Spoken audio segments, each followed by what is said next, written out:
우리가 똑같이 예배를 드리는데도요, 두 종류의 사람이 있을 수 있어요. 첫 번째는 뭐냐면 무리예요, 무리. 여러 사람들이 모여있는 군중 속에 살아가는 무리가 있을 수 있고, 또 한 부류의 사람은 뭐냐면 바로 제자가 있습니다. 그래서 왜 수많은 사람들이 예수님을 따랐는지, 그 무리가 왜 예수님을 쫓았는지, 우리 오늘 본문 바로 전 구절인 마태복음 4장 24절에 보면 이렇게 말씀해요. 그의 소문이 온 수리아에 퍼진지라 사람들이 모든 앓는 자, 곧 각종 병에 걸려서 고통당하는 자, 귀신 들린 자, 간질하는 자, 중풍병자들을 데려오니, 자, 그들을 예수님께서 어떻게 하셨다고요? 고치시더라. 그래서 25절에 보니까 갈릴리, 데가볼리, 예루살렘, 유대, 요단강 건너편에서 누가 따랐다 그랬어요? 수많은 무리가 따르니라. 무리는요, 바로 병 고침 받기 위해서, 문제 해결 받기 위해서 기도 응답 받으려고 예수님을 따랐다고 말씀하세요. 그런데 오늘 본문 5장 1절에 보니까 또 한 부류의 사람들이 나오는데, 그게 뭐냐면, 같이 한번 읽어볼까요? 시작. 예수께서 무리를 보시고 산에 올라가 앉으시니 제자들이 나온지라. 아멘. 자, 수많은 무리가 예수님을 따라왔지만 예수님은 그 무리 속에서 그 무리 안에 그냥 머물러 있지 아니하시고 어디로 올라가셨어요? 산 위로 올라가셨어요. 그래서 이 산 위에서 주신 말씀이다 그래서 한문으로 4글자가 있는데 혹시 뭔지 아세요? 예, 여러분은 신학을 하셔도 될 것 같아요. 산상수훈. 그래서 산 위에서 제자들이 예수님의 말씀을 받습니다. 자, 그래서 저는 오늘 말씀을 통해서 나는 무리인지 아니면 제자인지를 여러분이 잘 점검해 왔으면 좋겠어요. 자, 무리와 제자의 차이가 뭘까? 두 가지를 살펴보면, 첫 번째, 무리는 현상을 따라가지만 제자는 누구를? 예수님을 따라갑니다. 방금도 읽었지만 25절과 1절에 보면 수많은 무리가 따른 이유는 병 고침 받기 위해서였어요. 근데 제자들은 그 산 위에서 예수님의 말씀, 예수님이 어떤 분인가를 경험하고 예수님을 따라가게 된 줄로 믿습니다.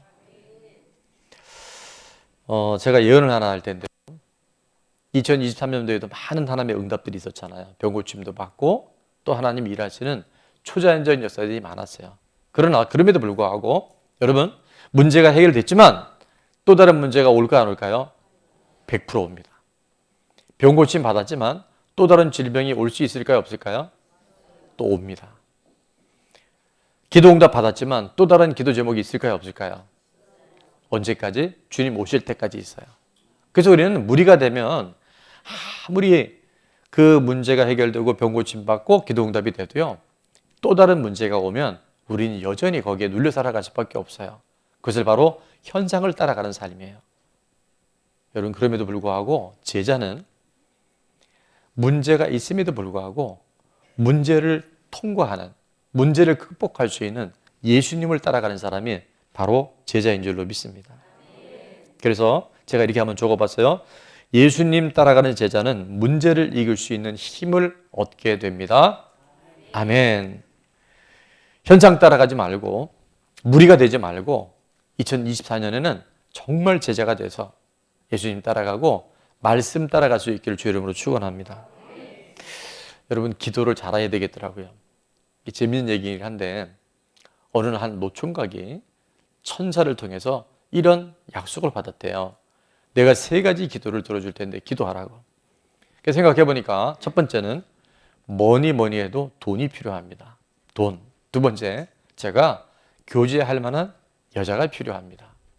세 번째, 그 여자와 결혼할 수 있게 해주세요. 그래서 3가지 응답이 다 됐어요. 어떻게 했는지 아세요? 돈, 여자와 결혼했대요. 다 아는데 이렇게 또 놀라주신 여러분들 대단한 것 같아요. 정신 나간 사람하고 결혼하게 됐대요. 물론 제가 볼 때는 지어낸 얘기긴 한데, 기도를 여러분, 현상을 위해서 기도하다 보면요, 엉뚱한 결과가 올 수 있어요. 그런데 말씀 따라 기도하고 예수님이 우리에게 약속하신 대로 기도하면요, 우리가 기도한 것 넘치도록 하나님이 응답하실 줄로 믿습니다. 무리와 제자의 또 하나의 차이점을 살펴보기 원하는데 그것은 뭐냐 하면 두 번째입니다. 무리는 기복을 따라가지만 제자는 팔복을 따라갑니다. 자, 오늘부터 3주 동안 우리가 기복을 넘어서는 8가지 복, 오늘은 첫 번째, 두 번째 복을 살펴볼 테고 나머지 2주 동안에는 팔복의 6가지를 살펴보게 될 텐데 그 첫 번째 복이 뭐냐 하면 바로 3절에 함께 읽었는데 한 번 더 봉독합니다. 시작. 심령이 가난한 자는 복이 있나니 천국이 그들의 것이며 4절 애통하는 자는 복이 있나니 그들이 위로를 받을 것이며 아멘. 여러분, 하나님 원래 우리를 왜 만드셨냐면 어떻게 만드셨냐면 창세기 1장 28절에 보면 하나님이 누구에게? 우리들에게, 하나님의 형상을 따라 만들어진 우리들에게 뭘 주셨다 그랬어요? 복을 주시며, 하나님 오늘도 우리에게 복을 주시기 원하세요. 여러분, 세상의 복, 현상의 복이 아니라 하나님의 복, 말씀의 복, 주인공들 될 수 있기를 바랍니다.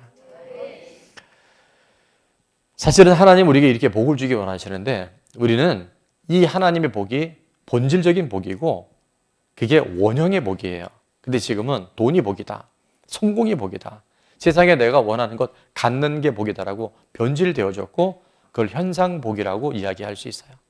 무리는 끊임없이 짝퉁 복을 쫓아가지만 제자는 진짜 복을 쫓아가요. 자, 3주 동안 살펴볼 팔복 두 가지를 살펴볼 텐데 첫 번째, 기복을 넘어서는 팔복의 첫 번째는 뭐냐면 바로 심령이 가난한 자의 복입니다. 심령이 가난한 자는 복이 있나니 천국이 그들의 것이며, 여기서 가난한이라고 하는 단어를 헬라어로 살펴보니까 프토코스라는 단어를 쓰는데 이건 뭐냐면 빈곤한, 구걸하는, 너무 힘이 들어 웅크린 이런 뜻이 있어요. 자, 예수님께서 진짜 복이 무엇인가에 대해서 우리에게 하나하나 알려주시는데 기복이 아닙니다.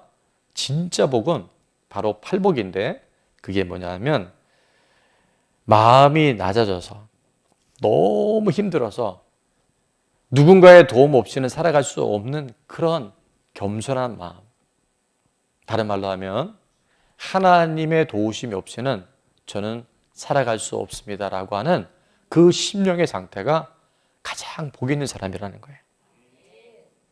그래서 세상이나 보이는 사람이 아니라 돈이 아니라 하나님께 그 절박함을 올려드리시는 사람, 그런 마음의 상태가 천국을 경험하는 통로가 되는 줄로 믿습니다. 하나님이 쓰셨던 많은 사도들 중에 신약 성경에 거의 절반 가까이를 기록한 사도 바울이 어떻게 그렇게 위대한 하나님의 사람이 될 수 있었을까? 굉장히 많은 이유가 있겠죠. 저는 이번 주에 말씀을 준비하면서 바울이 이 마음을 가졌기에, 이 심령이 가난한 자의 그 귀한 마음을 가졌기에 그가 위대한 사도가 될 수 있구나 하는 것을 깨닫게 됩니다. 고린도서 12장 7절에 보면 바울에게 육체의 가지가 있어요. 오죽했으면 사단의 사자라고 얘기했을까요? 너무나 힘들었던 것 같아요. 너무나 낙심이 됐던 것 같아요.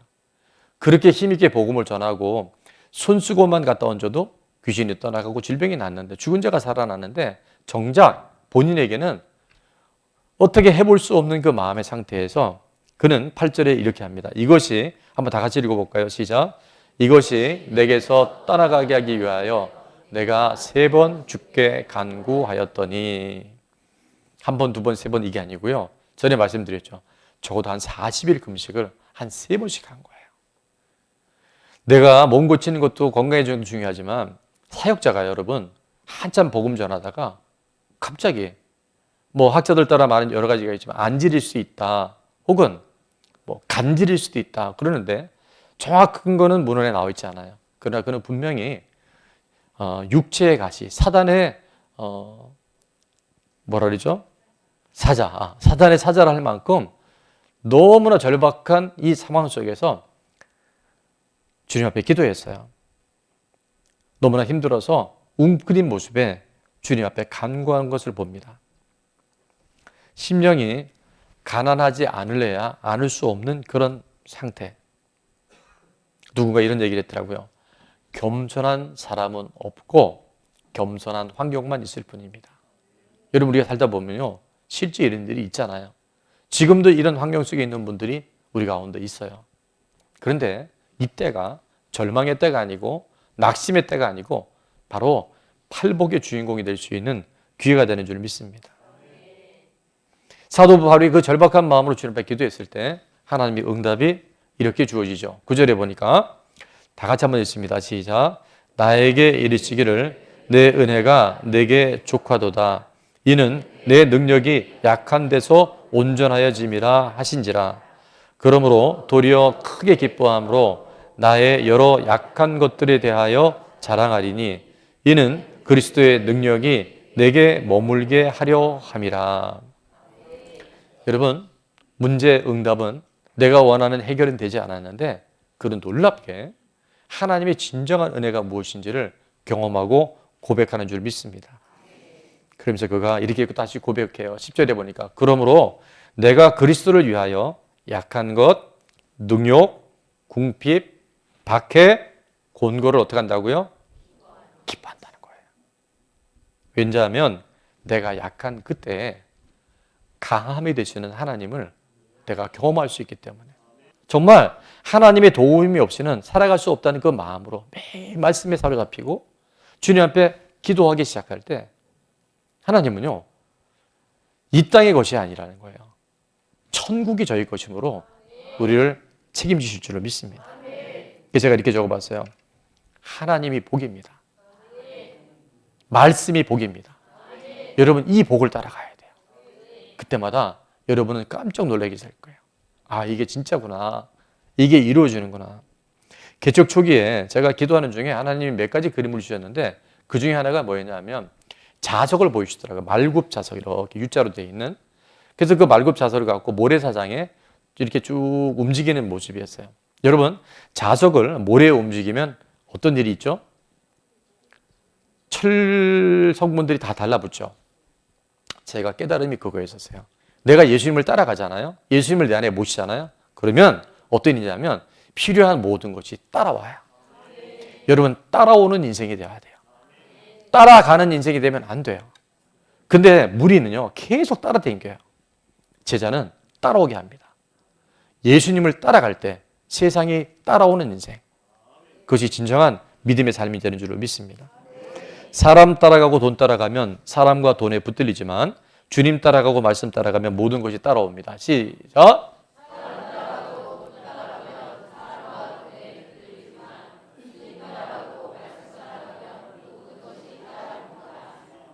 아멘. 그래도 제대로 된 걸 따라가세요.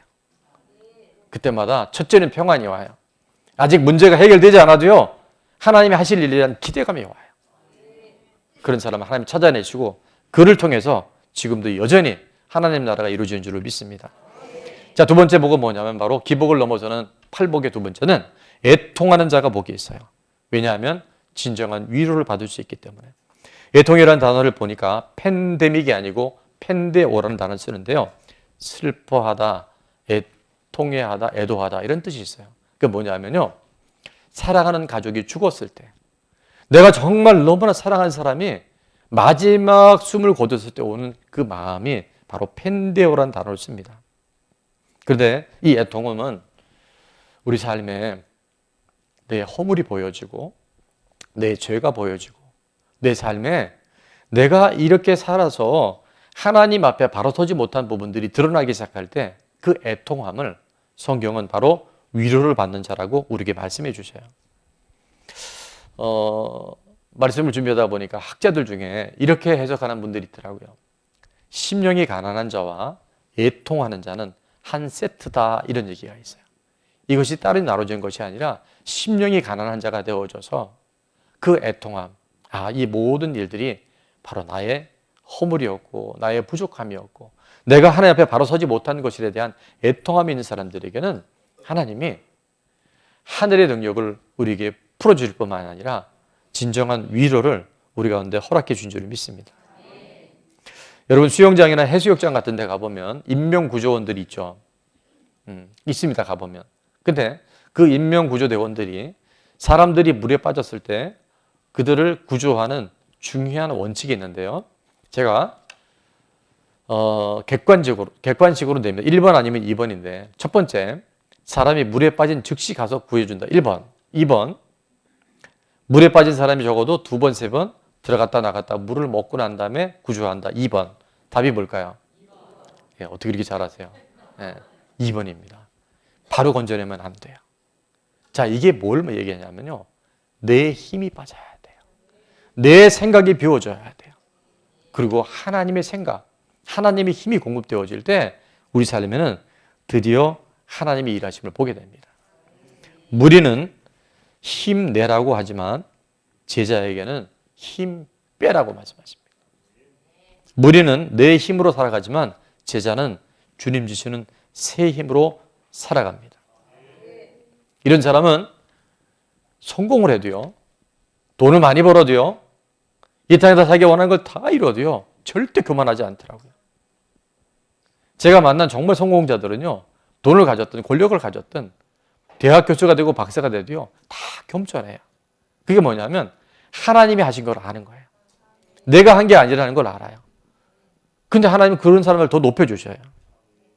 이제 24년 1월 기상후기가 시작이 되는데 1기 때부터 지금까지 쭉 보니까요, 저를 포함해서 이렇게 변화되는 모든 분들의 공통은 뭐냐면 바로 심령이 가난한 자, 애통하는 심령으로 주님 앞에 나왔었을 때 하나님이 한 번도 외 없이요, 그 사람을 만나주시고 그 사람에게 하나님께서 기름 부어주시고 기도 응답을 넘어서 아하, 내가 하나님 따라가면 되겠구나 하는 놀라운 믿음을 부어주신 걸 보게 됩니다.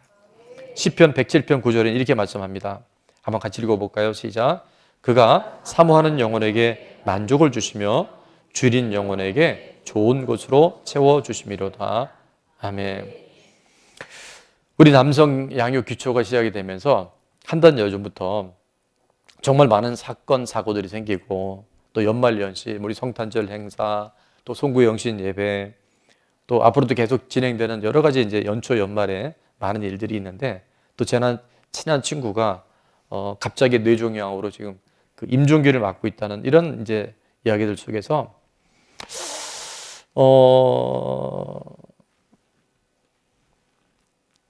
목회자로서 또 사역자로서 이제 끊임없이 오는 어떤 도전들이 있고 갈등들이 있어요.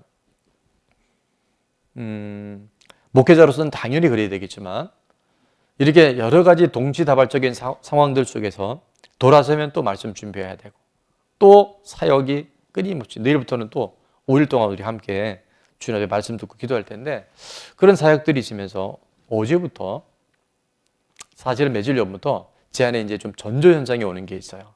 그러니까 이게 그 교감신경이라는 게 계속 항진이 되면 올 수 있는 건데 뭔가에 이제 사역에 굉장히 무거운 짐이 오는 거예요. 부담이 오는 거예요. 그래서 어떻게 되나.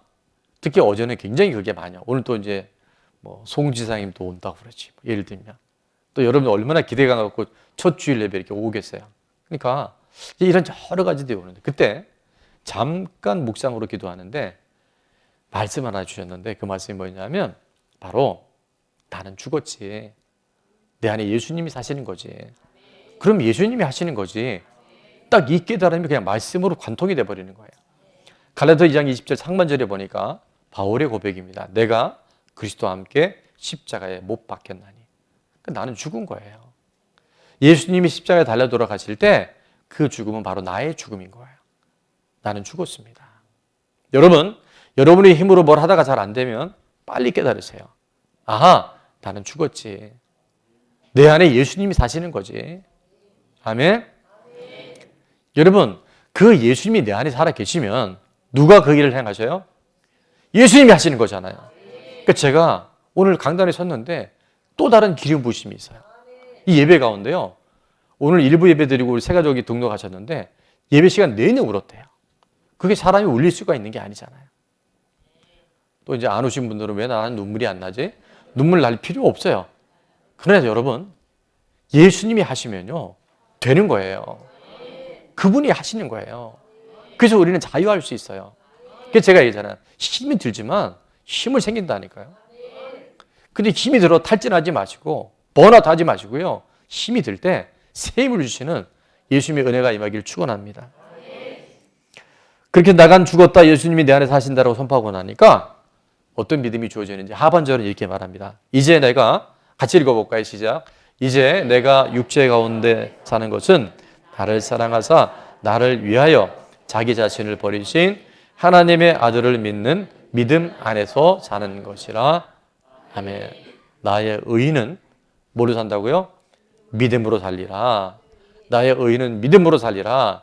나는 죽었습니다. 예수님이 내 안에 계십니다. 예수님이 하십니다. 믿음으로 살리라. 말씀의 결론입니다. 무리는 끊임없이 현상을 따라가요. 현상을 쫓아가요. 근데 진정한 제자는 예수님을 따라갑니다. 무리는 기복 따라가는데 제자는 팔복을 따라가요. 그래서 그 팔복의 첫 번째는 심령이 가난한 자에게 주시는 천국이 저희들에게 요침이다. 오늘도 말씀이 들리는 것이 아하 내가 저 설교 알아가 아니라 하나님의 음성으로 들려지는 그 하나님의 나라가 실제 내 심령과 환경 가운데 도래되어지는 주인공들 될 수 있기를 축원합니다. 애통하는 자에게 주시는 세상에 주는 그런 위로가 아니에요. 사람이 잠깐 주는 위로가 아니에요. 돈 좀 벌었다가 오는 일시적인 순간의 위로가 아니라 영원한 하나님의 위로가 우리 가운데 임하게 될 줄 믿습니다. 자, 시간이 갔지만 우리는 빼놓을 수 없는 게 적용 질문입니다. 첫 번째, 내 삶에 현상을 따라가다가, 현상은 뭐가 있냐면 지금 돈 때문에 절박한 분이 있어요. 몸이 아파서 건강이 될 수도 있어요. 내가 추구하는 어떤 이 땅의 성공이 될 수 있어요. 자, 현상 따라가느라 붙들린 것이 있다고 한다면 이제 새해는 어떻게 하냐면요, 토닝하십시오. 내가 어떻게 하겠다. 우리 소그룹 나눔에서 꼭 한번 해보세요. 지금 여러분이 쏘고면 안 되는 것이 따라가면 안 되고 따라오게 만들어야 돼요. 말굽자서 꼭 기억하십시오. 내 안에 그 믿음을, 내 안에 예수님이 실제 살아계시면요, 나머지는 주님이 힘을 쓰실 거예요. 진짜 따라온다니까요. 저희 교회가 그래서 지금 여기까지 있는 거고요. 또 앞으로도 하나님 그 일을 행하실 줄로 믿습니다. 두 번째는 같이 한번 읽어봅니다. 시작. 겸손한 사람은 없고 겸손한 환경만 있습니다. 겸손한 환경 속에서 심령이 가난한 자가 되고 애통하는 자가 되기 위해 무엇을 실천하겠습니까? 이렇게만 하면 여러분이 되게 또 어렵다 그러세요. 그래서 제가 또 예문을 적어놨다는 거 아닙니까? 꾸준한 영적 5종 세트. 그러니까 좋은 나무 교회에서 살은 나무시려면 이 5종 세트를 놓치면 매우 힘들어집니다. 5종 세트를 왜 하냐면요, 5종 세트가 뭡니까? 감성 크기가 전도의 열매입니다. 전도하라고. 우리가 강력한 영성을 주시는 건요, 우리 교회 부흥하는 것으로 끝나는 것이 아니라 정말 우리 주변에는 영혼들을 섬기라고. 5종 세트를 나를 위해 하지 마시고 영혼 섬기게 할 때 하나님이 최고로 기뻐하실 줄로 믿습니다. 감사노트 쓰는 거 너무 중요하고요. 제가 금식 기도가 선포될지 모르고 이 원고가 어제 다 완성이 된 건데 금식 기도 되게 좋습니다. 지금 내 삶에 붙들려 있기 때문에 겸손한 환경 속에서 정말 그 팔복의 주인공이 되기 위해서 여러분 3일이 금식이 어려우면 한 끼 금식도 좋습니다. 그 다음 가족의 시간이나 셀 모임에서 고백하세요. 드러내세요. 내가 지금 이러이러한 환경 속에서 너무너무 힘들다고. 그리고 중보기도를 꼭 요청하세요. 자주 말씀드리지만 혼자 가면 빨리 갑니다. 편하게 갑니다. 그런데 함께 가잖아요. 그럼 멀리 갈 수 있고 천국까지 갈 수 있어요. 저는 우리 좋은 나무 공동체가 그렇게 하늘 공동체가 되어져서 주님 앞에 가는 날, 그때 내가 이 땅에서 좋은 나무 교회의 공동체가 된 것이 하나님의 큰 은혜였습니다라고 고백하는 저와 여러분 됐으면 좋겠습니다.